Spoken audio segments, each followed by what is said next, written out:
Congress General Secretary Priyanka Gandhi on Saturday once again launched a direct attack on the central government over the oxygen crisis in the country during the second wave of the COVID pandemic, saying the government increased oxygen export by 700% in 2020. In a Facebook post, the Congress leader said that as the second wave of COVID-19 raged, almost every Indian state began reporting a shortage of oxygen. Many died gasping for air, while others watched helplessly as their loved ones breathed their last without access to this most basic of medical facilities. Who is responsible for the lack of oxygen in hospitals across India? She asked. In a post, she further stated that India is not an oxygen deficient country. The oxygen producing industry in India was incentivized by Pandit Jawaharlal Nehru's government to supplement the steel industry back in the 1950s and 1960s. This laid the foundation for a robust infrastructure that enables India to produce 7,500 MT of oxygen per day.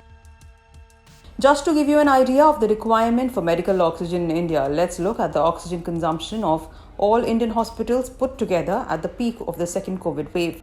Citing examples, she said that India produced 7,603 metric tons of oxygen per day on May 1st, 8,920 metric tons per day on May 6th, 8,944 metric tons per day on May 9 and 8,344 metric tons per day on May 20.